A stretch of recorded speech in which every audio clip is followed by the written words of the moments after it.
Chapter 33, That Morning. As I awoke, with Amy all curled up in a fetal position, her knees in my gut, her head buried in my chest, her hair smelled of strawberries, and I thought about the contrast of winter now compared to those winter days in northern Cali in the 80s.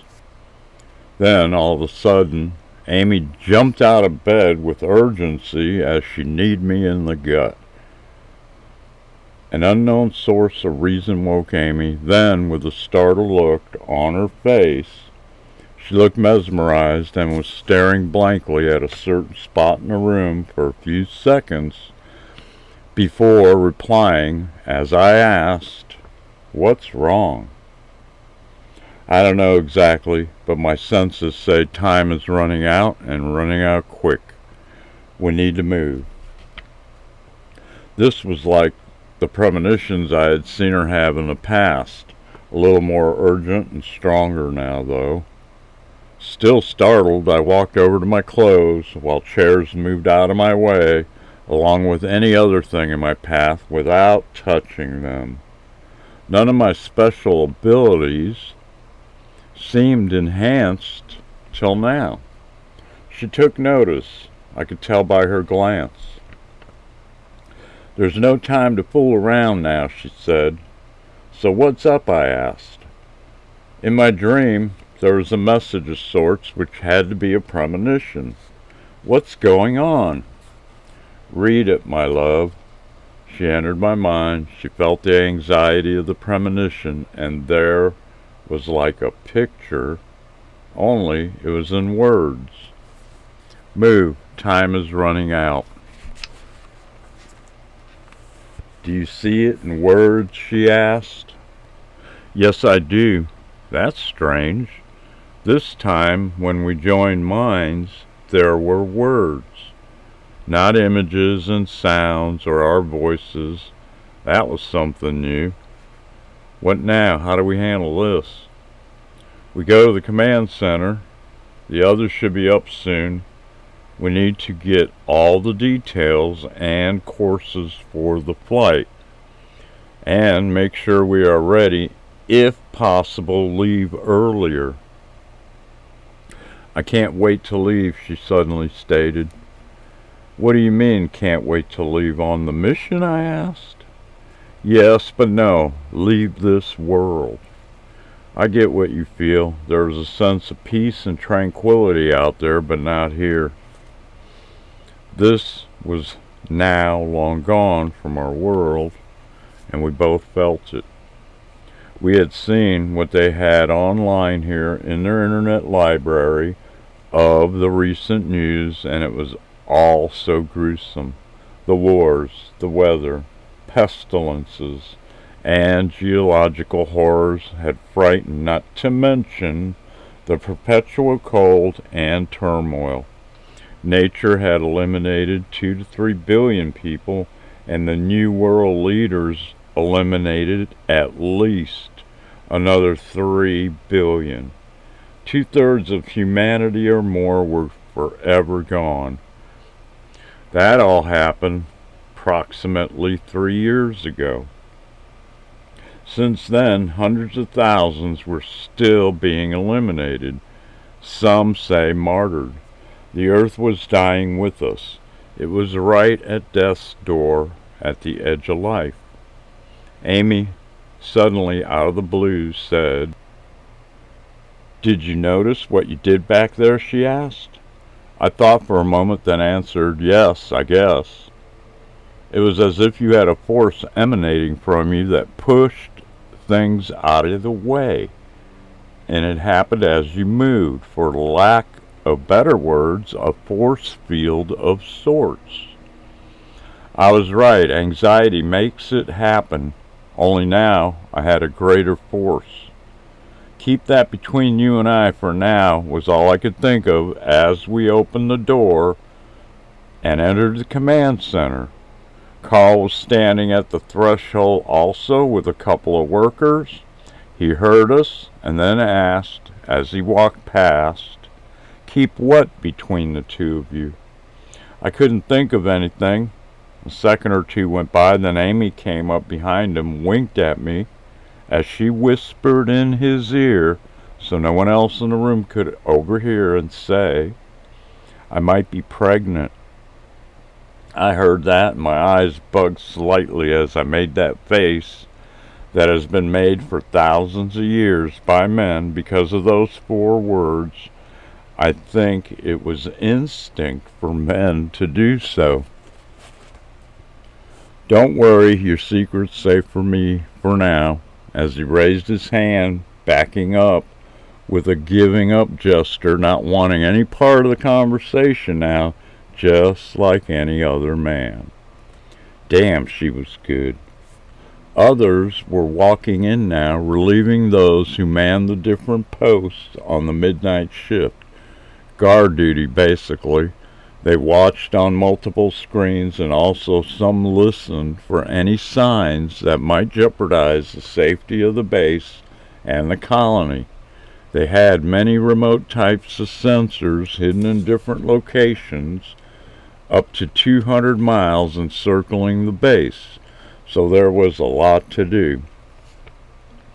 These people were technical but part of the small army. The people that worked here were mostly soldiers that were controlled by Colonel Thomas Costello.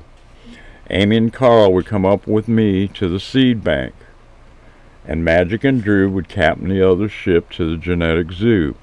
They would probably be back before us, as now time was running out. They were only going to San Diego. We were going to the Norwegian island of Spitsbergen. We could get inside of that bunker, unlike the one in Colorado. That seed bank in Colorado was buried under a thick ice sheet, as well as NORAD, which was inside the mountain that contained it. Los Alamos had been swallowed up by a giant sinkhole. The things that nature has done simply amazed us. As we waited for the computer to upload our flight path and plans, we started to discuss the possibility of retrieving and taking the space station with us. It was going to be used at Kepler as an early warning outpost, if it was even possible to do. We all agreed it was worth a shot. Since Drew was the structural engineer, Magic asked him about that. "Any ideas on how to do this?" "Well," he answered, "the easiest way is to secure it on the back of our mothership, since it is larger than the space station, has enough room and power for the extra mass." "How quick can you make the adaptations?" Carl asked. "A day to make the parts, maybe 2 changes that would be needed to the mothership, and another 2 days for the changes to the can, which is now the scout ship. But in order to enter the space station for the electrical and structural needs, and to shuttle the parts for the attachments, we would have to finish that first, of course. So in total, about 5 days, maybe more. It all depends on our supplies and if we have the right metals. If we need something, we'll just have to go get it, right then?" Then Magic asked, "Is everyone in agreement?" Everyone was, and then he added, "Drew, present this idea to the council, and when approved, which I know it will be, then make it so, my Irish cousin." Then Drew stated, "I should be able to work on that after this mission," he said. "As soon as we get back, by then the council should approve. I'll have to get ready to develop things. We need to manufacture as soon as Carl gets me schematics and measurements." Drew then turned to his laptop and messaged the council with the respected notification for a meeting of the council board, then turned and added, "Shite," Add some time for the meeting. Amy came forward with an important question now and asked, "When are we leaving for Kepler?" Magic stated, "You, Mike, and Drew will leave for Kepler when Drew is finished with the adaptation for the space station. Your mission after this one is to go get the webbing for the cloaking technology and secure us a place for our base. After you leave the base here, we will start to prepare our exodus. That would be my best guess right now. Amy, does that help?" "Yes," she simply said. Carl said, "Sounds good." Drew said, "We may be ready sooner, but we keep adding new projects. We could be ready in about 2 weeks, give or take a couple days." The whole idea now was to scavenge our homeworld quickly and efficiently with as much indiscernibility as possible. We now must choose our targets carefully.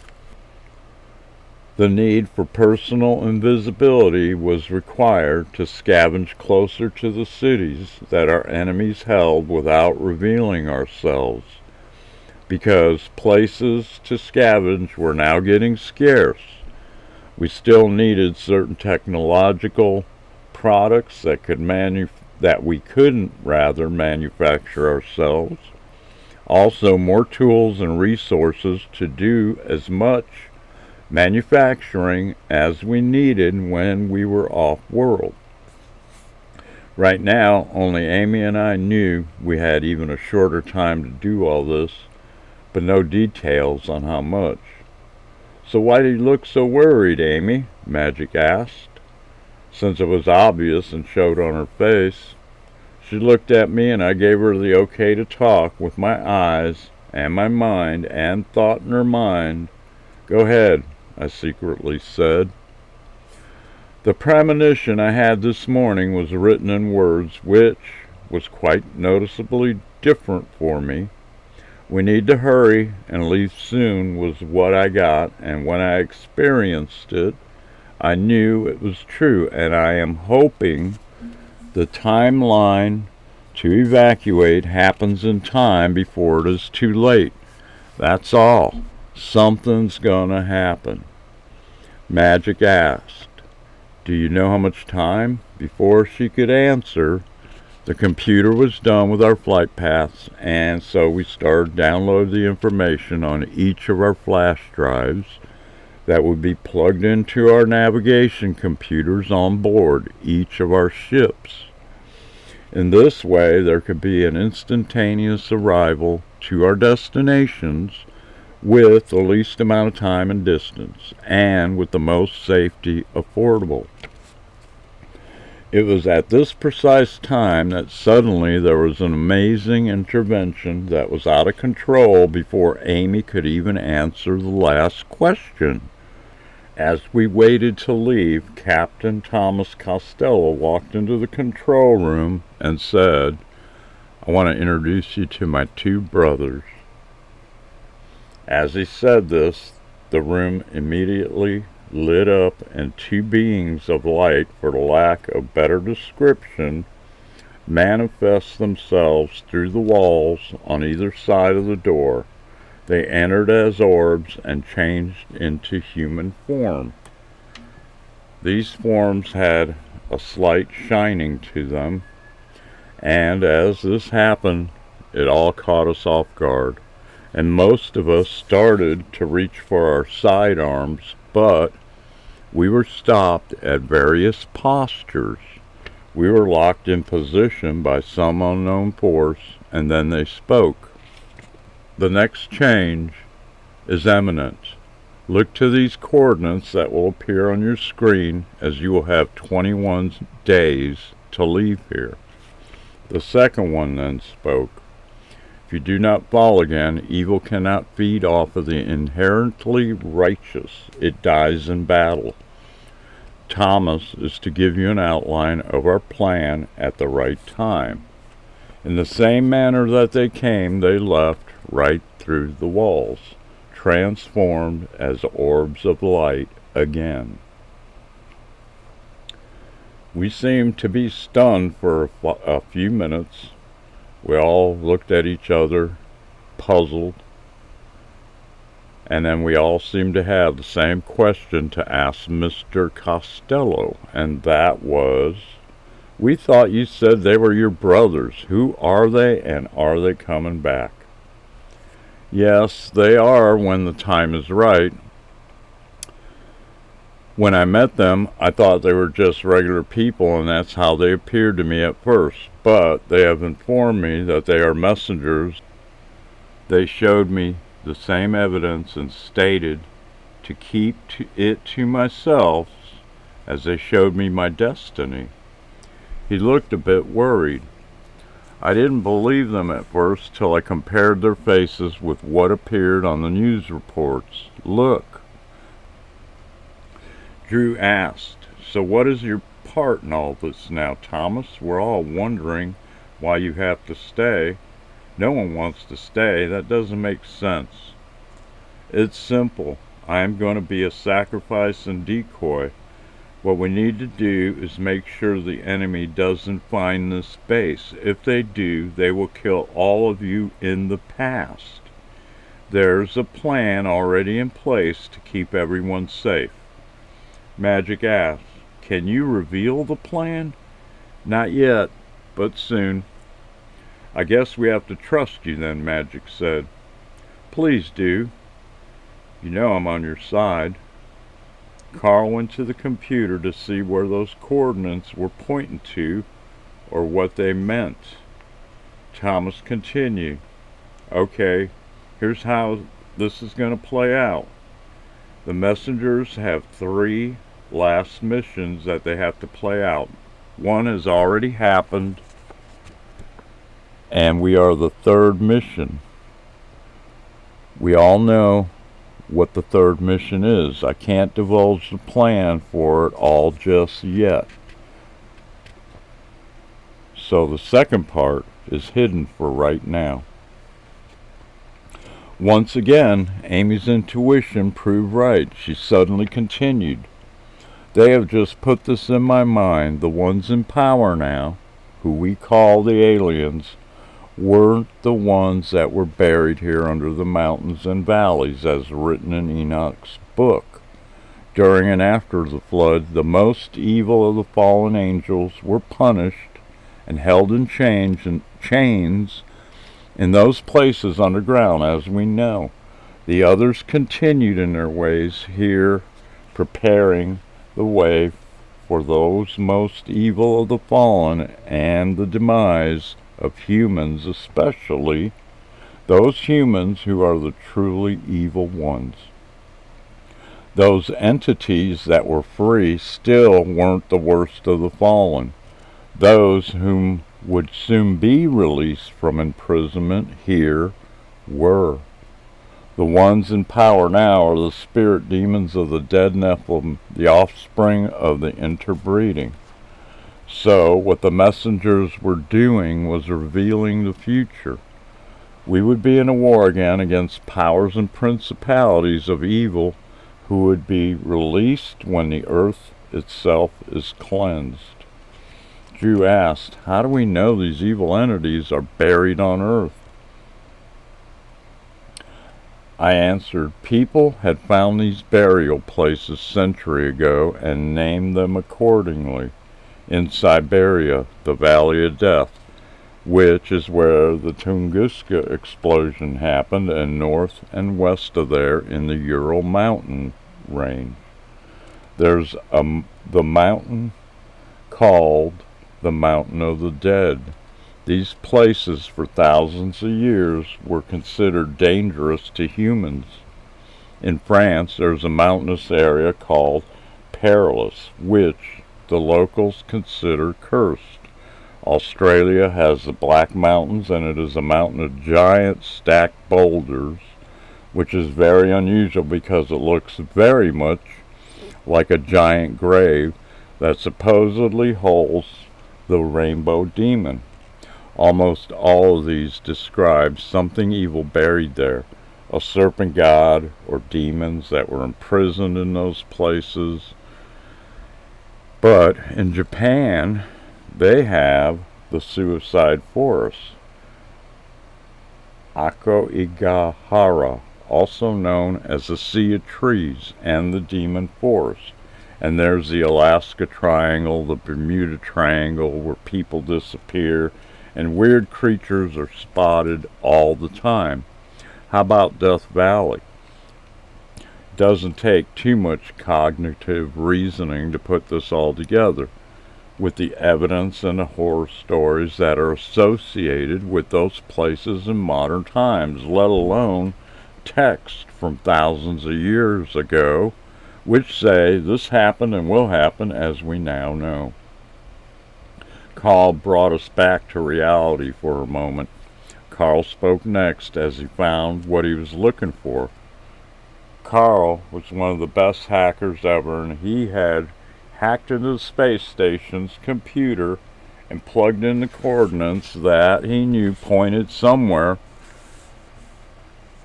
either in our solar system or on this planet. Carl spoke next. The first coordinate points to an asteroid. The second set points to a place right here on Earth, somewhere in the Middle East and not here. So 21 days doesn't make sense yet, and I'll have to double check the Earth coordinates. The asteroid is seriously large. It is 87 kilometers wide. It is racing past Neptune headed this way and is a planet killer. That's one problem, Carl said. Magic asked, how long till it hits? About 28 days. But what does that mean? I don't know yet. It'll take some time as I have to reconfigure the station to look down at Earth's location with its telescope, so be patient. I think the other coordinate is where it will hit, but, like I said, let me double check that math. That will take time. I asked, what constellation is behind it, Carl? Orion, Mike. Carl then disparagingly added, whatever it is that we are to avoid in 21 days is not related to the Earth coordinates on the other side of the planet, where this thing is going to impact. Amy and I looked at each other thinking the same thing about what this was coming at Earth, and she was truly scared now. I could feel it in her mind. I asked him, how long would that take to find out? Maybe an hour or two as Earth rotates. I have to use the retros on the station also. Then he asked, do we really need to know exactly where it's going to hit? Because it is irrelevant. It will be a global event, a planet killer. Yes, I said, we really need to know everything. Okay, he simply said and continued working. I spoke up now because of what I felt. We don't have much time now. Amy and I know this now, and so do you. What we know is this. We may only have time for the most important missions now. Carl, you need to stay and find out everything. Let us know as soon as you find something. All of us agreed on that decision while the rest of us continued to get ready.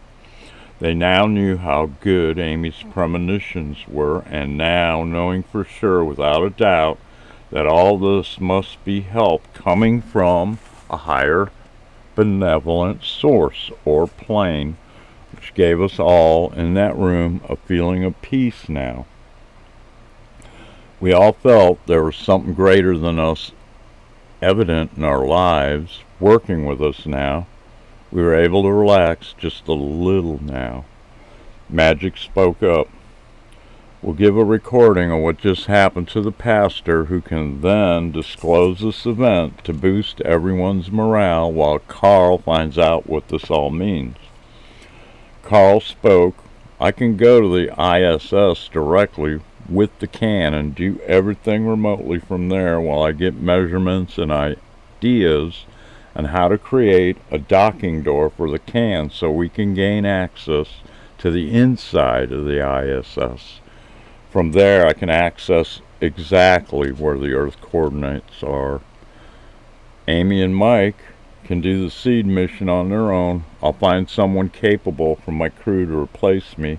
How's that sound? I'm good with that, I answered. Amy? Waiting for her response. I can't speak for all of us, she said. Streamlining our efforts now to accomplish all of our missions seems to be what we need to think about now, today. She hesitated for a moment, then also said, I'm good with that decision for now. Hear, hear, Magic said while agreeing as well, and then Drew, who simply said, right on. Drew seemed a little pale now, as all of his atheism was tweaked to the extreme. I think this was his true turning point. I turned and spoke to Thomas and all the subordinate crew members who had witnessed this. They were all those who manned the computer consoles at the heart of this base, and asked them all if they were also in agreement and if they understood the reason why we needed the temporary silence now. They did and swore upon it. Everybody in this room seemed a little bug-eyed now after witnessing their first paranormal event in real time now, and what Thomas revealed, except Amy and I were well seasoned to these kind of events, so there wasn't too much that could rattle us now. Magic Square told everyone in the room that this silence was only till Carl found out everything about the event first. Then all the information will be released by the pastor as soon as we know everything. Then it would be revealed all at once. So not to panic anyone too early, because without all the facts, or the facts to give everyone, the idea that we were in any danger would be too much. It was all in the hands of the Almighty anyway, since clearly we were to do our parts too, whatever that was, and first not to reveal it all. We all still needed to work, and the plan for Thomas and the messengers was to remain hidden for a short time. Magic speaking to Carl. When you get ready to leave, make sure you tell the council and the leaders what you're up to. Also, we only have one or two, I'm not sure, spacesuits ready that we made. Take the best one so you can get into the ISS. And when you ask for permission to launch, they should know, and have them release all of it to everybody only after our findings. Yes, Magic, I figured that out. I will take my son with me and send my daughter with Mike and Amy on the seed mission. Cool? Sounds good. Then Magic added, Amy, Mike, you guys have your copies of the labels that you are looking for, right? I have lists, Magic, Amy replied.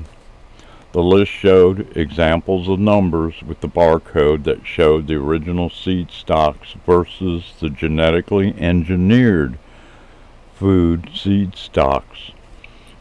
The GMOs, the genetically modified seed, had 4 numbers above the barcode that were to be avoided, and the ones that started with number 9 and had 5 or more numbers were the original seeds in each category of plants.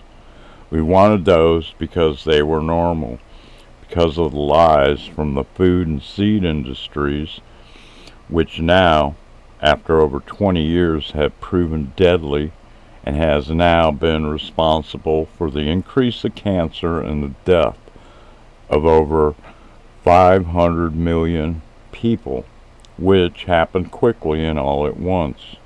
No one had seen that coming, except France.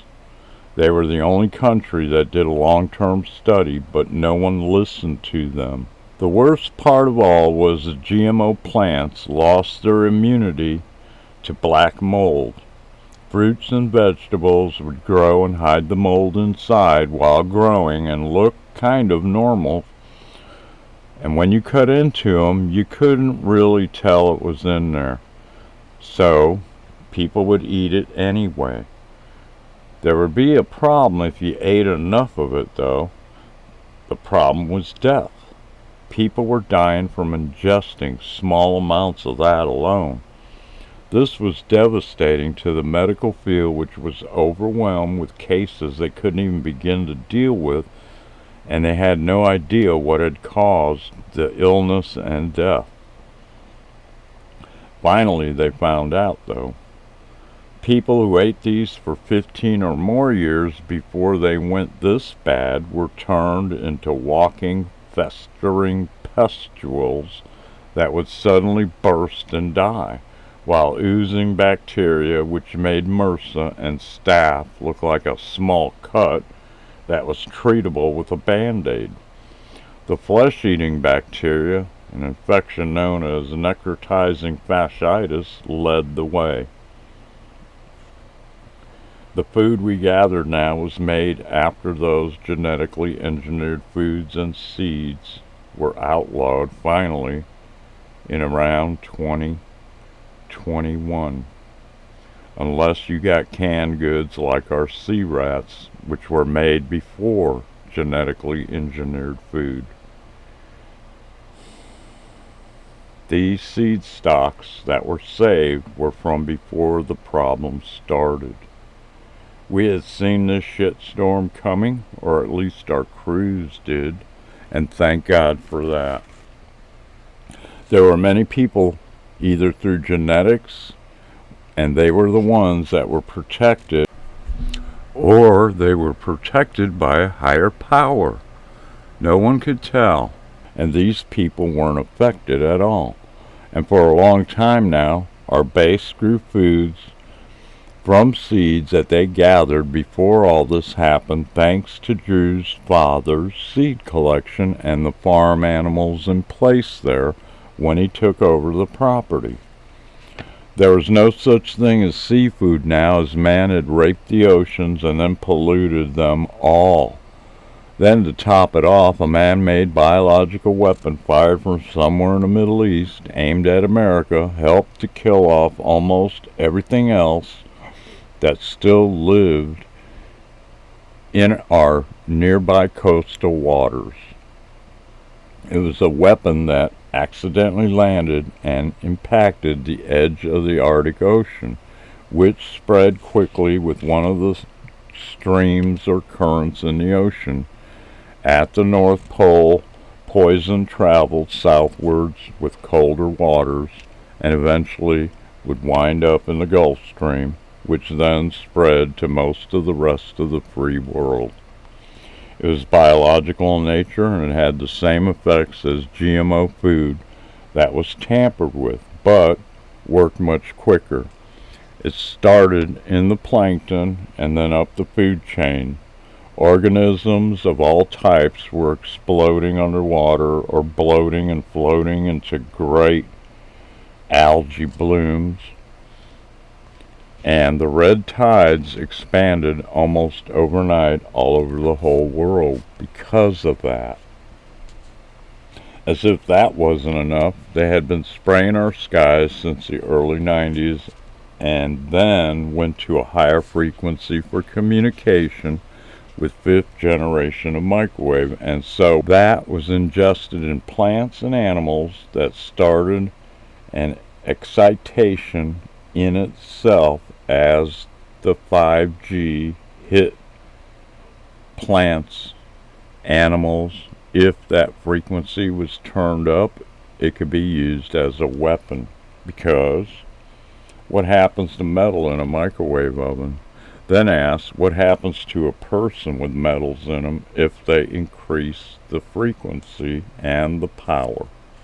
When we read and viewed these reports in the library on their internet about the history, Amy and I missed.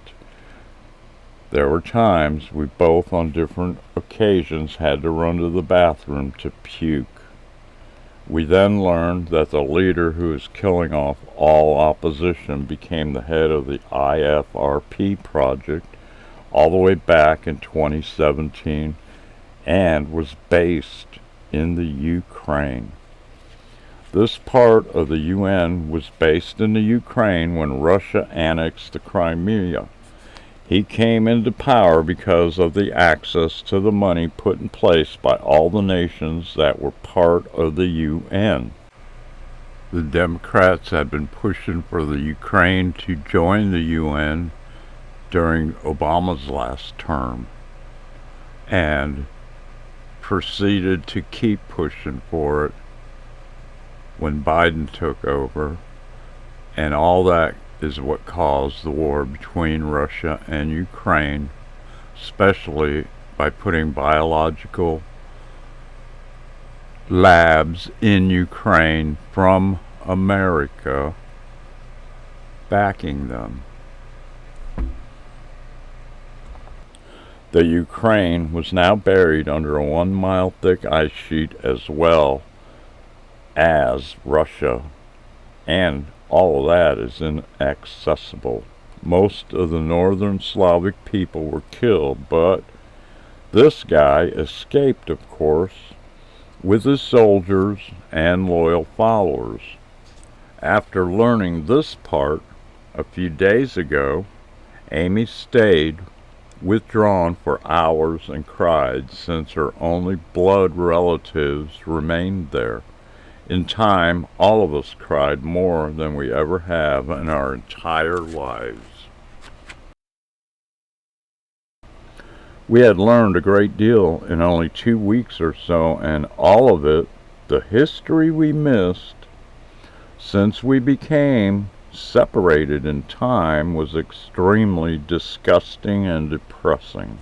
We were set to leave, and once outside the base, we sent the drones out ahead of us again, on the flight paths programmed into them. They were acting as our guards and, in a sense, early warning sentinels. If there was a signal that there was an enemy ahead at any point of the destination, the recovery crews would make them the targets by uncloaking them, which made them look larger on any kind of radar apparatus, and then fly away from that destination with our enemies in pursuit. If that happened, this would allow us time to avoid the enemy to escape. Then they could also be detonated if captured, depending on what was needed for us to survive. Our whole trip was automated with a fail-safe that was genius. It was based on what the military did when missiles tracked and locked on jet fighters. They would eject flares for heat seekers. This was kind of the same principle. Not only did our crew have all the most advanced technology that our people could come up with, but the enemy already had technology that we were still getting, except they had it for eons. So our drones were programmed to keep ahead of both types of technologies. The drones were able to cloak like we could unless needed to uncloak, which was brilliant. When far enough away from us, giving the aliens or the militia the false sense of security, we could destroy them and their captors. This, so far, allowed us to keep working towards our goals with a sense of great security, which also happened a couple of times. As we flew, we kept getting low near to the ground, hugging it, following the contours, and when we hit the Denver area, our flight path would take us straight up and into orbit, then over the North Pole, across the Arctic, and straight down near our destination. We would then have to travel about 500 miles hugging the Baltic Sea, using the fords as cover along the coast when near them. Even though we were invisible, We stayed even more hidden behind rock walls of the mountainous terrain. This was beautiful to watch on screen. It had the effect of being on a roller coaster. Next, Chapter 34, The Enemy.